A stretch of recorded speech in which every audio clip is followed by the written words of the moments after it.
When the Seraphim were first introduced, they made a huge impact. Just seeing a Mihawk clone be able to give a Yonko a scare had readers excited over what a threat the full roster of 7 Seraphim could be in the final war. Now, since then, we've seen some of their limits. The Straw Hat crew was able to handle a Jinbei Seraphim just fine, and Zoro was able to give the Mihawk Seraphim a bit of a scare himself. Clearly, at this moment in time, the Seraphim can be handled. But the key here is that these Seraphim are still at their absolute most basic stage of development. They are still children, far from complete maturation. So what about the claim Vegapunk made, that these artificial creations will eventually become the most powerful beings on the sea? Is that hyperbole? I don't think so. As absurd as it may seem right now, looking at how Oda has set up the Seraphim so far and what the final war is shaping up to be, their very creation in the story may have been to fulfill a very specific purpose that I will elaborate on in this video. A purpose that would definitely warrant them becoming among the absolute most powerful characters in existence, period, by the end game. To the point that I would go so far as to say that a couple of the Seraphim may be even stronger than Admirals by the end of the story, with the Mihawk Seraphim potentially even surpassing his original. Seems absolutely crazy? Blasphemous? Well, listen up, because today we're going to be breaking down how the specific role that the Seraphim are set to fill, together with all the specific details we've been given about how and why they were created, point to them becoming absurdly powerful threats unlike any the Straw Hats have seen so far by the end of the story. But before we get into it, make sure to subscribe. And make sure to pick up your copy of The Journey of One Piece, a fantastic painting depicting the entire story of One Piece set to a beautiful galactic backdrop by artist Jesse Martin. You can get your copy today by hitting the link in the description below. So to begin with, the single biggest argument for the Seraphim becoming absurdly powerful by the end of the story, perhaps to the point that some of them, such as the Mihawk Seraphim and the Doflamingo Seraphim, may be even stronger than Admirals in the end game, is working backwards. At the moment, it seems that the final boss of One Piece is Im. I'm not going to beat a dead horse here. I have plenty of other videos discussing why this is likely the case, but in short, the story of One Piece does seem to be shaping up to be about waging war against the world government in order to overthrow the false gods that rule the world, led by the ultimate evil god that has been ruling for the last 800 years, Im, thereby bringing the dawn of the world. That seems to be the final and most important conflict, Luffy defeating Im. Now, for a long time, many of us assumed that this battle against the world government would primarily involve defeating the Marines. It was only after Im's reveal that many of us have since come around to believing that, okay, Im will probably be the final opponent of that final battle, but besides that, it will mainly be about defeating the Marines. However, One Piece has been going out of its way more and more to tell us that at the end of the day, the Marines and the world government, and really the Marines and the Celestial Dragons, are two independent entities. They are both technically on the same side, with the Marines serving the Celestial Dragons, but these are two distinctly different opponents. Oda already made clear that the goal of Rebellion is not to destroy the Marines, but to overthrow the Celestial Dragons. We also see outside forces like Orochi making a distinction between the forces of the Marines and the Celestial Dragons as two separate parties. We also see the leaders of both parties butting heads, between Akainu and the Gorosei having clearly very different priorities. And even recently, Oda seems to be going out of his way to remind us with clear cuts between flags that the world government ships and the Marine ships are their own independent parties. Yes, they sail side by side, and yes, the Marines serve the world government and the Celestial Dragons, but the Celestial Dragons ultimately are a group of antagonists independent of the Marines. So while the Marines will obviously be heavily involved in the final battle, defeating the Marines is not defeating the world government, meaning that while Akainu and the Admirals may be defeated first, the finale of the conflict will not take place at Marineford, but will likely be centered around defeating the leader of the Celestial Dragons himself, who resides in Marijua. So if that assumption is correct, that Im comes last, that taking down God is the conclusion to the story, then would God stand alone at the end of this as the final villain? Because think about it, the Marines aren't exactly Im's loyal subordinates. Akainu already has problems with just the Gorosei's decision making alone. Who knows how easily, if at all, Akainu will just step in line if he learns about the existence of some evil emperor that's been giving him orders from above all along. The Marines technically obey the Celestial Dragons for now, but unlike Enel and his priests, or Kaido and his calamities, or Doflamingo and his family, etc., etc., unlike all these past One Piece villains who had powerful, loyal subordinates directly under their control, Im at the end of the story doesn't seem to have some final line of forces that are truly his. As I said, the Marines literally don't even know about his existence, and it's unlikely his existence will go over well with them, since the world government is supposed to be a democracy. The Gorosei might possibly be decently strong, but Oda has never hyped them up or even attempted to portray them as significant combatants, the way that he has done for every single strong One Piece character in the past. And finally, CP0, well, all its strongest members have been getting slapped around a lot in recent arcs. And so, enter the Seraphim. What are the Seraphim?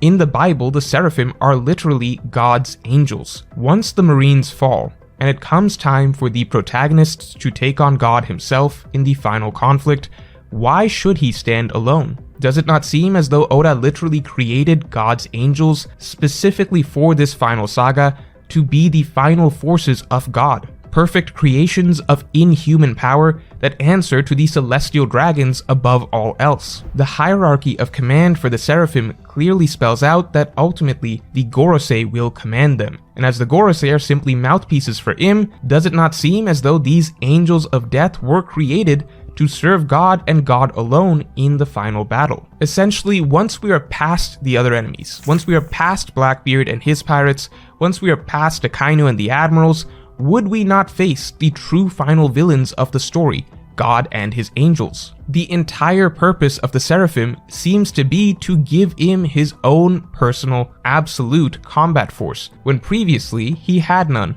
Which is why I don't think Vegapunk was exaggerating here. For the ultimate villain, we are set up to also have to face his subordinates, the ultimate beings. Now, where the major doubts come in for readers are that I assume most of you so far simply don't believe that the Seraphim could ever become so strong that we would be comparing any of them to admirals or beyond. Well, first of all, real quick, I'm not saying all of them will be that strong. The Shichibukai themselves were a very broad range of strength. I'm mainly saying that the strongest of the Seraphim could reach that level. But more importantly, I think firstly reframing the Seraphim's purpose in the story may open you up to the idea that maybe a Mihawk Seraphim could be a top tier character at the end of the day, or that a Doflamingo Seraphim may be Admiral level or stronger. Because initially most of us believed that the Seraphim would simply be an additional force to back up the Marines in the final war, to expand on the Marines' existing manpower. But if you reframe that to consider that their true role may in fact be to come after the Marines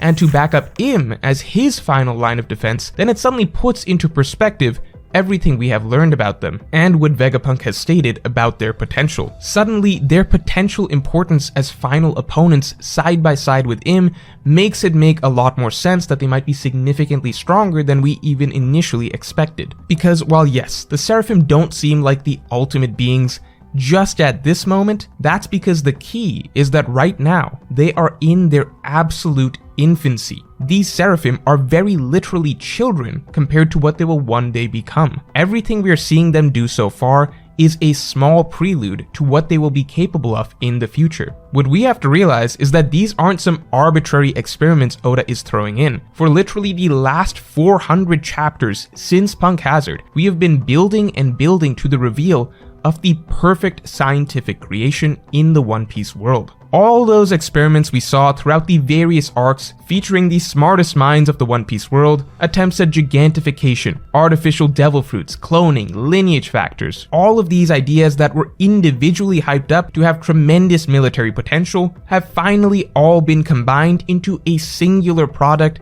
that is the culmination of all the work that Mads has ever done. That is the Seraphim. if you really look back at how hard Oda has built up the significance of science and has been beating it in over our heads for so long that all of this stuff is leading somewhere important, all of this is going to be really a big deal down the line, well, this is it. It's the Seraphim. They are meant to be insanely important, because we've spent pretty much every single arc in the New World looking at some weaker or failed variation at creating these type of ultimate weapons. All of it leading up to Vegapunk saying, this is it. He's got it. He's made the ultimate weapons, and they are built to answer to him. So really think about it logically for a moment. Why shouldn't the Seraphim eventually become among the absolute strongest characters in the story? They are identical clones of the Shichibukai, who are already among the strongest characters in One Piece. And sure, they may not have the training of the Shichibukai or the experience, and while in the real world that would be important for clones, we have to look at what we've actually got in the One Piece world and how the cloning has been portrayed. Since it looks like however Vegapunk did the cloning process, he was clearly able to also duplicate the Shichibukai's fighting abilities in some way, such that the Seraphim are pretty much right off the bat able to emulate their originals. The Mihawk Seraphim has the single largest non-Devil Fruit based cutting feat in the entire story. He was able to give Blackbeard a scare, and he pushed Zoro back. Now you might say, well, obviously that's not as strong as the real Mihawk. After all, Zoro made the Seraphim sweat, and Zoro still seems stronger than the Seraphim. That's true, but the key is that the Mihawk Seraphim is a child. This is its baby version.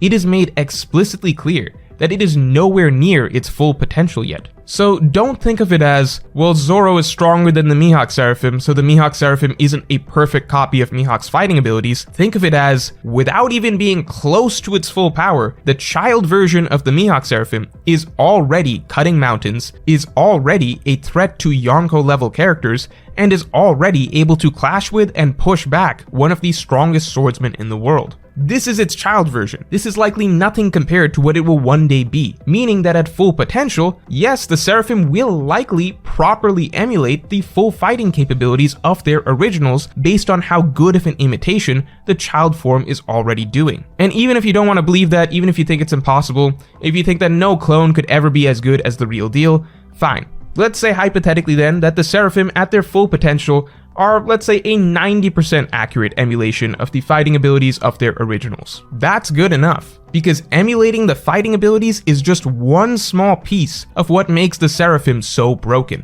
What about the Devil Fruits? The original Jinbei doesn't have a Devil Fruit, but Seraphim Jinbei does, and in fact, the Devil Fruit he has is actually the perfect complement to Jinbei's fighting style. Not only that, but what about their bodies? The Seraphim have Lunarian DNA. The Lunarians are easily the most powerful race we have seen so far in One Piece. Zoro literally needed to unlock the single most powerful and rarest ability in the entire series just to be able to deal damage to a Lunarian. Flight, extreme invulnerability, crazy fire manipulation, all of this is going to be just natural built-in capabilities that every Seraphim has. Imagine the Doflamingo Seraphim at full potential. Imagine fighting Doflamingo, but with pretty much all of King's powers on top of his own. How strong would that character be? And that's not even the most important part, because the kicker on top of all this is that the Seraphims are going to be gigantic. That has been commented on multiple times by characters. How is it that the Seraphim are clearly children, but already so big? Well, because Vegapunk solved gigantification, and he gave it to his ultimate weapons. Gigantification has been built up throughout the story as practically the key to world domination. That was the specific ability that the world government wanted to create the most, and that's the same reason Big Mom wanted an army of giants so badly. In fact, the One Piece world is lucky that pretty much all the giants we've seen so far are scrubs. What happens when you have a giant that can actually fight?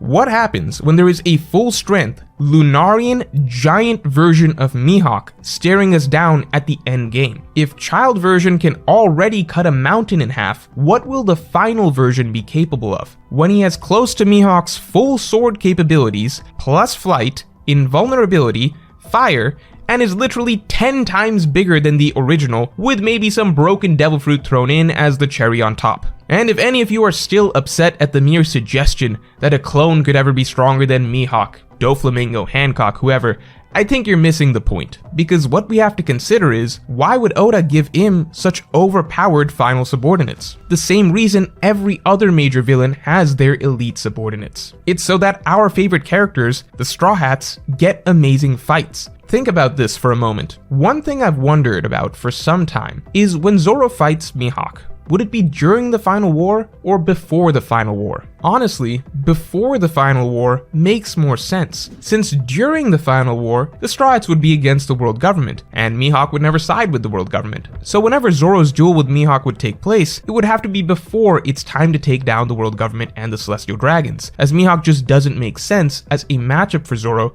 during that final battle. Unless of course you think they have that duel for fun during the final battle while everyone else is trying to take down the world government, in which case Zoro would be pretty much irrelevant in the final war, which I doubt would be the case. So I would say Zoro versus Mihawk probably takes place before the Straw Hats versus the world government. So in that case, who would Zoro fight against during the final war against the world government? An admiral would honestly seem like a step down from Mihawk at that point. I mean, we know Mihawk and Shanks used to go toe-to-toe, and the admirals are clearly not portrayed on that level. Now, maybe we still get to see Zoro and Sanji versus admirals at some point in the final war, but I also think it would be far more high stakes and exciting if beyond the Marines, when it's time to take down Im and the Celestial Dragons, while Luffy is going up against God, we get the Straw Hats going up against God's angels, the Seraphim. The same way the Straw Hats always fight the strongest subordinates of whatever opponent Luffy is up against, we would get the Straw Hats versus the Seraphim. After all, Mihawk is the world's strongest swordsman. After Zoro defeats him, the only way to give Zoro a stronger opponent in the final battle would be against something like a Mihawk 2.0. This would be a really interesting matchup, as at that point Zoro would have surpassed all human swordsmen, so his final matchup would have to be against the only fitting challenge left, an artificially created supreme swordsman built in a lab. And it's not just Zoro versus Mihawk 2.0, this also makes for so many other fun matches and rematches. Sanji was once no match for Doflamingo. What if we got to see endgame Sanji at full strength versus Doflamingo 2.0? What if we got to see Jinbei have to overcome a stronger version of himself? The matchup possibilities for the Straw Hats versus the Seraphim is insanely exciting, and it helps them fill the role that they always play when Luffy is taking on the final boss, which is taking on the strongest subordinates. It also makes the current Egghead Island conflict against a handful of the Seraphim a great teaser for this same conflict to come back around at the endgame, where both parties will be much stronger and can fight for the fate of the world. And finally, if none of that convinces you that the Seraphim will be some of the strongest characters in existence by the end of the story, then how about this? The smartest man in the entire One Piece world has said that this will be the case. It is extremely unlikely that Vegapunk is speaking in hyperbole or overestimating his success, because we know for a fact that this character, above all else, never overrates his own creations. This is the same man who considered a completely perfect recreation of Kaido's Devil Fruit to be a failure just because the color was wrong. Essentially, Vegapunk is a man who considers anything less than absolute success to be worthless. A man with the highest standards imaginable who is more critical of his own scientific successes than anyone else. So if he is saying that the Seraphim are the real deal, a perfect product, then they are the real deal. There is a reason that we have had 400 chapters of build-up to the Seraphim, as they are the pinnacle of scientific creation in the One Piece world, designed to be the ultimate beings who are specifically programmed to serve the Celestial Dragons, as the angels of Im, the final forces of God. Don't let their showings right now fool you. We haven't even begun to scratch the surface of what their full potential will look like. So let me know what you think of the Seraphim's endgame matchups in the comments below, and if you enjoyed this video then definitely like, comment, and subscribe. And you can get my extended thoughts on this and all future topics by becoming a member. Link in the description below.